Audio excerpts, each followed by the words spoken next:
កាលពីប្រមាណជាជិត 4,000 លានឆ្នាំមុនប្រភេទបាក់តេរីកោសិកាទូលបានចាប់ផ្ដើមមានវត្តមាននៅពាសពេញនៅក្នុងទឹកសមុទ្រនៃភពផែនដីហើយបានក្លាយទៅជាចំណុចចាប់ផ្ដើមដ៏សំខាន់នៃជីវិតថ្មីមួយនៅក្នុងប្រព័ន្ធព្រះអាទិត្យរបស់យើងនៅក្នុងពេលបច្ចុប្បន្ននេះយានគ្មានមនុស្សបាជាច្រើនរបស់ NASA ទៅកាន់ភពព្រះអង្គាររួមមានទាំងយានដែលហោះនៅក្នុងគន្លងតារាវិថីនិងយានដែលចុះចតនៅលើផ្ទៃដីដោយផ្ទាល់បានរកឃើញថាភពព្រះអង្គារនេះអ្វីត្បិតតែបច្ចុប្បន្នគឺជាភពស្ងួតហួតហែងក៏ប៉ុន្តែតាមពិតទៅក៏ធ្លាប់មានទឹកនៅពាសពេញផ្ទៃដីរបស់ខ្លួនដែរកាលពីអតីតកាលសំណួរចោទឡើងថាតើនៅលើភពព្រះអង្គារនេះជីវិតធ្លាប់រីកលូតលាស់កាលពីពេលមុនតែក្រោយមកត្រូវស្លាប់ផុតពូជអស់ទៅវិញឬក៏យ៉ាងណា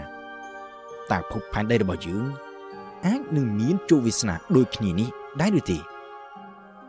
ដើម្បីអាចឆ្លើយនឹងសំណួរអស់ទាំងនេះបានក្រៅពីការបញ្ជូនយានគ្មានមនុស្សបើកមនុស្សយើងត្រូវការធ្វើដំណើរទៅចុះចតលើភពព្រះអង្គារដើម្បីសិក្សាមើលដោយខ្លួនឯងផ្ទាល់ក៏ប៉ុន្តែបេសកកម្មបញ្ជូនមនុស្សទៅកាន់ភពព្រះអង្គារវាគឺជាបេសកកម្មមួយដ៏សែនស្មុគស្មាញ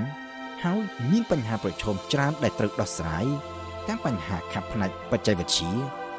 ទាំងបញ្ហាខាងសុខភាពផ្លូវកាយនិងផ្លូវចិត្តរបស់អវកាសយានិកបញ្ហាចោទចម្បងទី1គឺចម្ងាយផ្លូវភពផែនដីនិងភពព្រះអង្គារស្ថិតនៅឆ្ងាយពីគ្នាខ្លាំងដោយពេលខ្លះស្ថិតនៅម្ខាងម្នាក់នៃព្រះអាទិត្យនៅគូចម្ងាយរហូតដល់ទៅប្រមាណជា400លានគីឡូម៉ែត្រពីគ្នាហើយតតែប្រមាណជា2ឆ្នាំម្ដង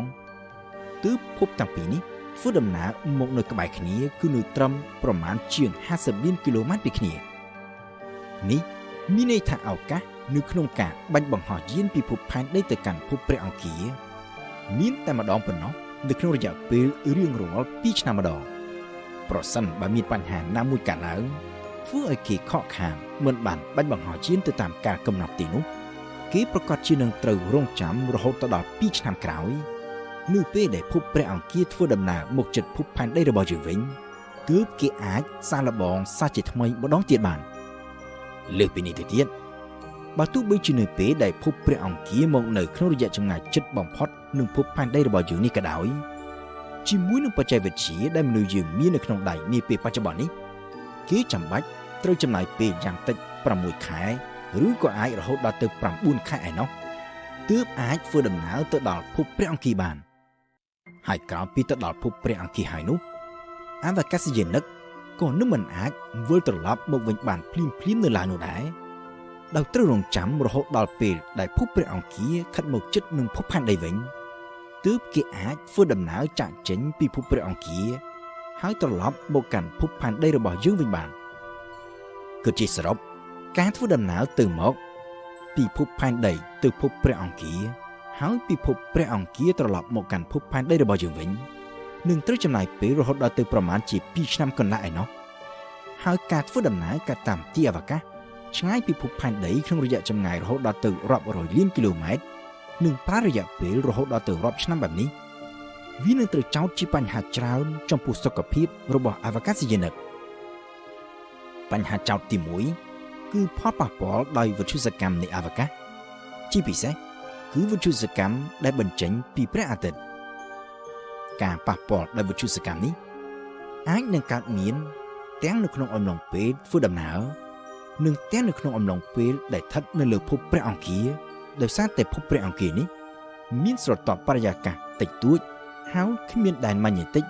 ជាខែលការពារដូចជាភពផែនដីរបស់យើងនោះទេបញ្ហាចោទទី2គឺផលប៉ះពាល់បណ្ដាលមកពីការរស់នៅដោយគ្មានកម្លាំងទំនាញនៅក្នុងរយៈពេលយូរនៅក្នុងអំឡុងពេលធ្វើដំណើរនៅក្នុងទីអវកាសយានិកត្រូវស្ថិតនៅក្នុងស្ថានភាពគ្មានកម្លាំងទំនាញសោះចំណែកនៅលើភពព្រះអង្គារវិញអ្វីត្បិតតែមានកម្លាំងទំនាញក៏ប៉ុន្តែកម្លាំងទំនាញនេះក៏មានតិចតួចនោះដែរពូលគឺត្រឹមតែប្រមាណជា1/3ប៉ុណ្ណោះនៃកម្លាំងទំនាញនៅលើភពផែនដីរបស់យើងការស្ថិតនៅក្នុងស្ថានភាពគ្មានកម្លាំងទំនាញឬកម្លាំងទំនាញខ្សោយនៅក្នុងរយៈពេលយូររាប់ខែនិងរហូតដល់រាប់ឆ្នាំបែបនេះ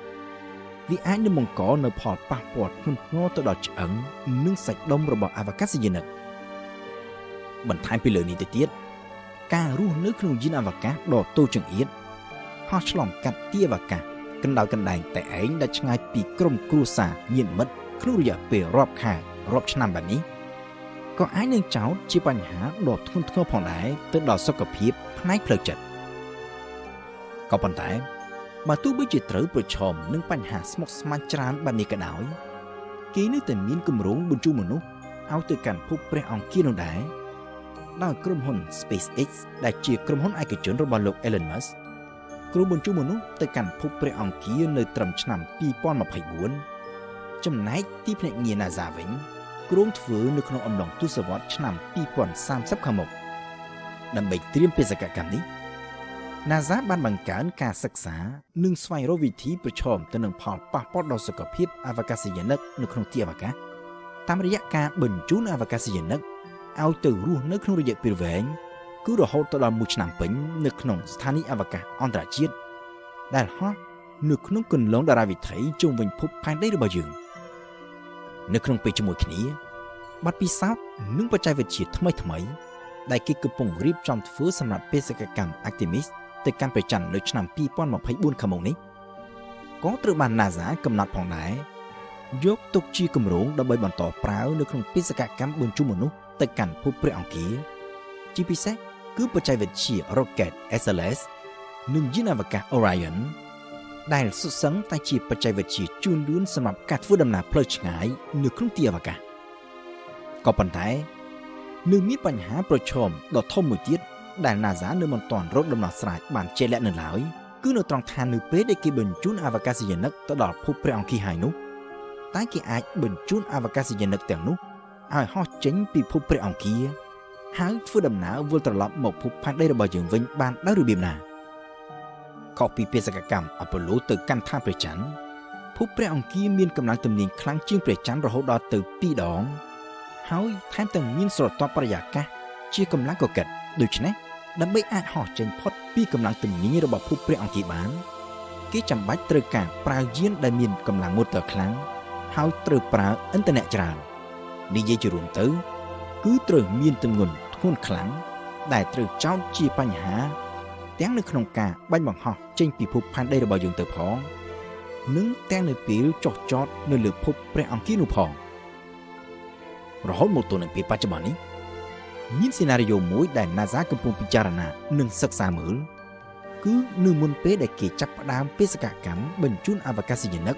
គេគ្រោងបញ្ជូនតែទូយានដែលគេឲ្យឈ្មោះថា MAV ឲ្យទៅចុះចតលើដីភពព្រះអង្គាជាមុនដោយនៅលើយាននោះមានបំពាក់ទៅដោយឧបករណ៍ដែលអាចទាញយកធនធានដ៏សំខាន់ពីរដែលមាននៅលើភពព្រះអង្គានោះស្រាប់គឺឧស្ម័នកាបូនិកនៅក្នុងបរិយាកាសនិងទឹកកកនៅក្រោមដីហើយបំផ្លែងឲ្យទៅជាអុកស៊ីហ្សែនសម្រាប់ទុកឲ្យអវកាសយានិកដកដង្ហើមផង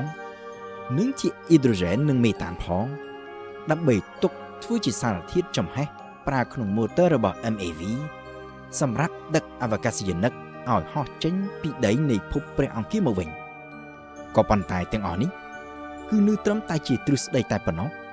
ដោយគេនៅមិនទាន់រចនានិងផលិត MAV ដើម្បីធ្វើការសាកល្បងបាននៅឡើយនោះទេហើយគេក៏នៅមិនទាន់បានសាកល្បងមើលឲ្យដឹងពិតប្រាកដនៅឡើយដែរ